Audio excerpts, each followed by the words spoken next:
Hi, I'm Francis Hamit. I'm the executive producer and managing director of the Marlowe Film Company, PLC, which has got a registered office in London and an actual office in Los Angeles, where we are now.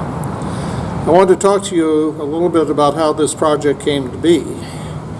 It goes back quite a long way, more than 30 years, to when I was working for the Encyclopedia Britannica, and I did the short articles on MI5 and MI6.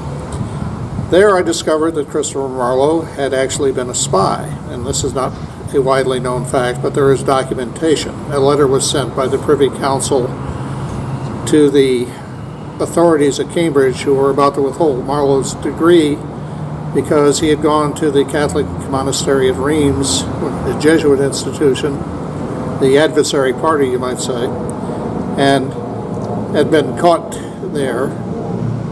But the Privy Council sends down this letter and says, no, give him his degree, he was actually working for us.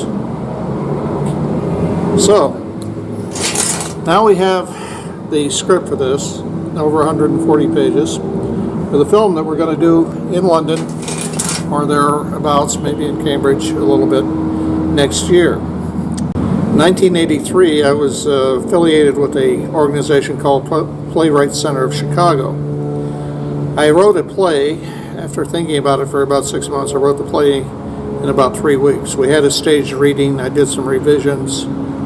I moved out to Los Angeles in 1985, and 1987, 86 and 87, I had a couple of more staged readings. And then in 1987, Thad Taylor at the Shakespeare Society of America, which was then located in West Hollywood, California, said it was a good script and he wanted to produce it because he wanted to do some original material about, the Shakespearean era. And of course, Marlowe was important. And Thad at that point had done the entire set of Shakespeare plays, all 36, plus some of the Apocrypha, 3 times. So I was, one of the 3 new plays that he did that year in 1988. We got it up in equity waiver with professional actors in June of 1988. And it got excellent reviews, and nobody picked it up because it's long, it's complex, it has a lot of costumes. It's not really economical for a theater production unless you have one heck of a budget. There were a few flaws in the script too. There were some things that didn't quite come together.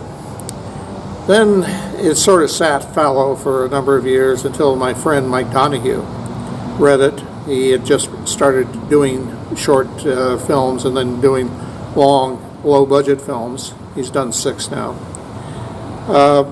And he said, this would make a great movie.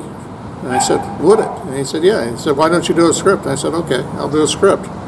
So I did a script, and we had that out in 2011. We actually published it in book form as a sort of a promo.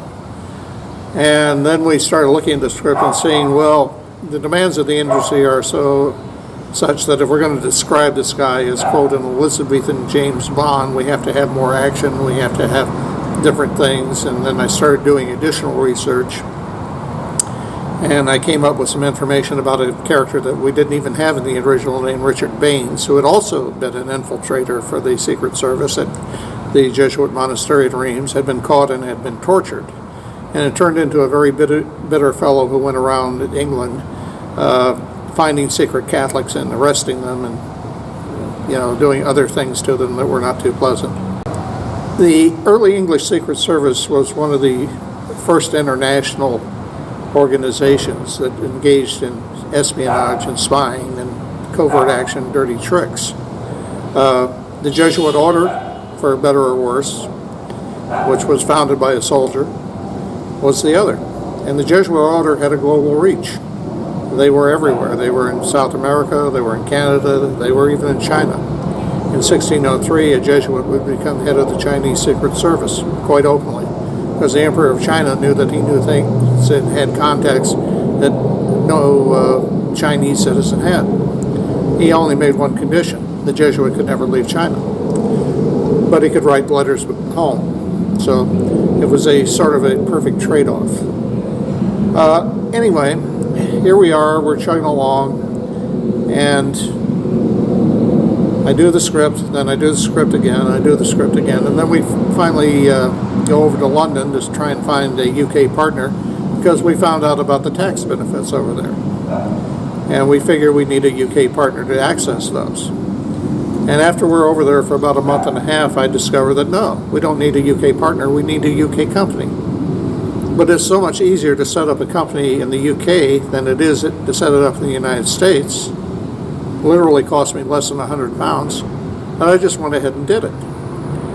Now, we are in the process right now of arranging financing and distribution for this. We went to the American film market, and we had very good results. Now, about the script itself, was Christopher Marlowe a spy? Well, there are, aside from that one letter, no real records, but there are indicators. He had a lot of money for a student at Cambridge. He lived well, he ate well, he had frequent long absences that were apparently he was never challenged on. He became a sort of religious freethinker.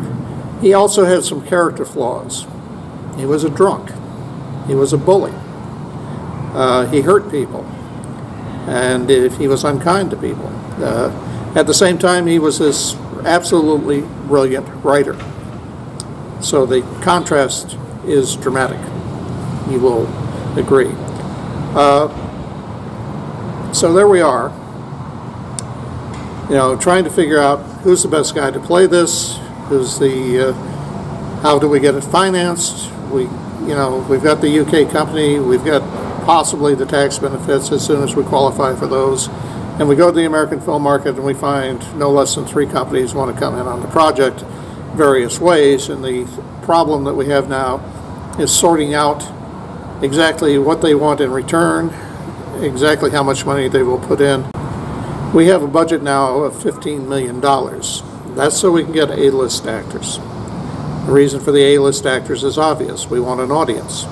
If we have A-list actors, people will come see the film even if they're not particularly interested in Christopher Marlowe or Elizabeth in England or spies. They'll come to see their favorites. And there are films that get made all the time based on the people who are in it, even before the script is written. That may explain a lot about some of the films you've seen recently. But this is the script that we have now, and it's pretty well set. It has fascinating people in it. William Shakespeare is also a character. He was a friend of Marlowe's. Marlowe taught him how to write plays a little bit. We have a scene about that in there. We have the people who were in the room when Marlowe was assassinated in 1593. Robert Poley, English Secret Service agent. Ingram Frizzer is Patron's business agent, but also an English Secret Service agent. Nicholas Skerries, English Secret Service agent. Those 3 guys were there. Frizzer took the blame for stabbing him through the eye, said it was an accident. The coroner went along with it, but the problem was that the stab through the eye would not have been a fatal wound, and Marlowe would not necessarily have died from it. So how did Marlowe die? Well, my theory was that he was probably poisoned first, and the stabbing through the eye may have well indeed been an accident because Marlowe may have realized what was going on and tried to fight back. That's one way to play it.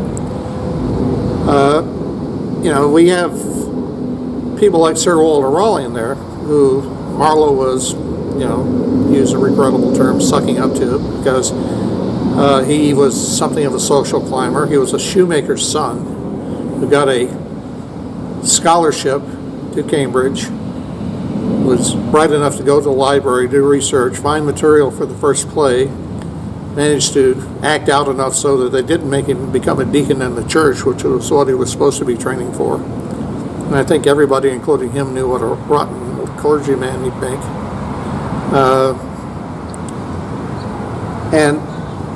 It's a fascinating life. We're getting very good response on the script, and I wanted to share this with you a little bit by video because we've been putting this stuff up in text, and a lot of you in London have been very favorable, have given us a lot of likes on the Facebook page. We're very appreciative of that, but nothing says it like talking our way through it. So As I said, I'm Francis Hamit. I'm the executive producer and the writer of Christopher Marlowe, and I hope to see you in London soon when we make this movie.